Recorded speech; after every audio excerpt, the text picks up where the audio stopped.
It's Elam, and today I want to show you 5 different knots that you can use to tie things. You can lash them onto objects like this and to rings like this, and you can also tie things together with it, and it can also be used as stopper knots. So these are 5 unique ways to tie a knot. So let's get started. So I have right here my string, and I'm going to show you a bowline knot, which is basically a loop.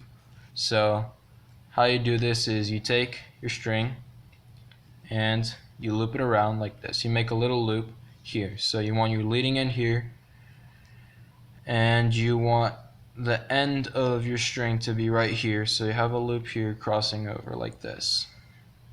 And then what you want to do is you want to take your end and loop it through that loop,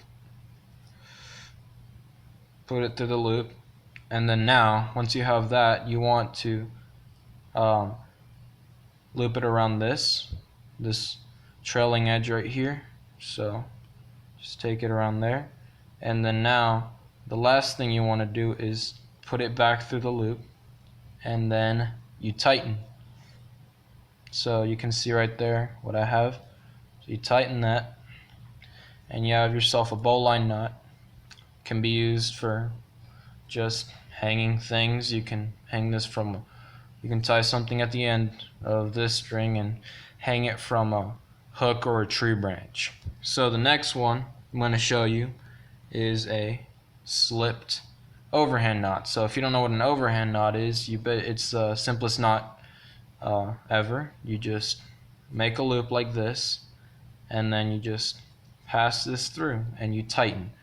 So a slipped overhand knot is basically the same thing, except you can undo it really easily.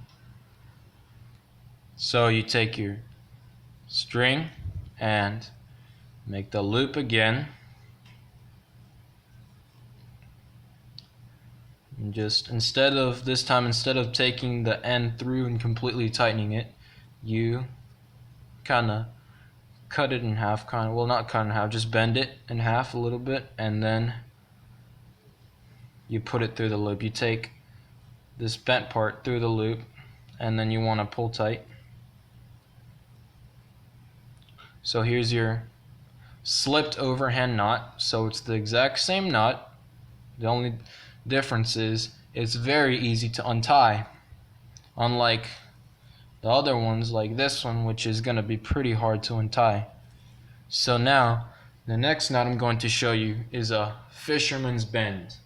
So here I have a ring-shaped object.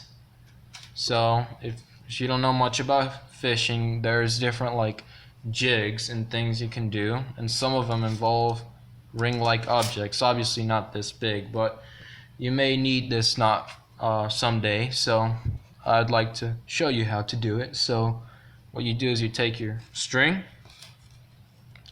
and what you do is you loop it around,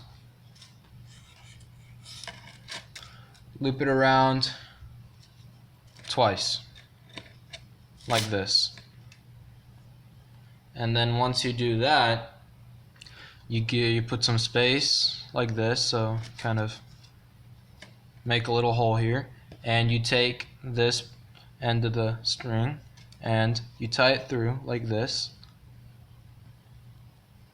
and you tighten.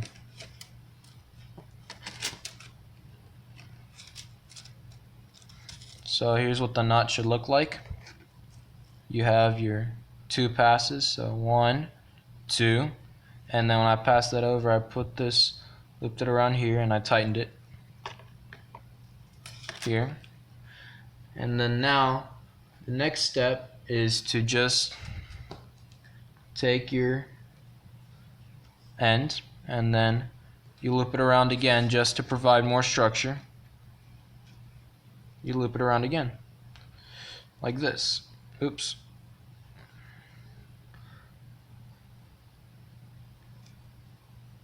Basically it's an overhand knot, but well, there's your fisherman's bend. You may not be able to see the knot clearly, but there's your 2 passes and the one I looped over. So you can use this. I'm not sure what you can use this for, but that's one way to tie it for. You can use it for jigs. That's what you can use it for.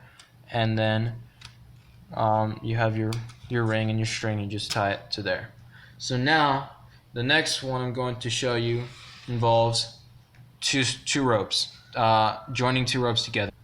So here I have my string, and it's kind of almost like an overhand knot. So you'll see later, but we're gonna do it in a different way. So you take your first string and you kind of make a loop like this and just hold it like this, and then you take your next part of the string and you just loop it through, and once you do that, you loop it around the whole thing, so like this, just like that. You pull a little bit and then you bring it back through the same hole in the same direction. So let me do that again. So put it back in the same direction as the hole, and then you pull tight. And there I have joined 2 strings together, 2 pieces of string together, and that's actually very tight. I'm pulling really tight on this right now, so it's basically like making a double overhand knot, and this is an extremely useful knot for just tying ropes together if your rope is too short and you need longer rope. The final type of knot that I'm going to show you is it's called a clove hitch. So you tie this to rails or posts or anything that is kind of like that has a cylindrical shape. I'm going to use this pencil as an example. So here I have my string, and what you're going to do is you're going to loop around the pencil, and then you're going to cross over here. So let me kind of tighten this, and you're going to cross over here, kind of make like an X. See that X right there? That's what you got to do. So you cross, see, loop over here and you cross over, making an X, and then you come back around here and you loop through that cross that you made. So you basically tie it in between here. So I'm going to loosen this just a little bit in order so I can get my end through.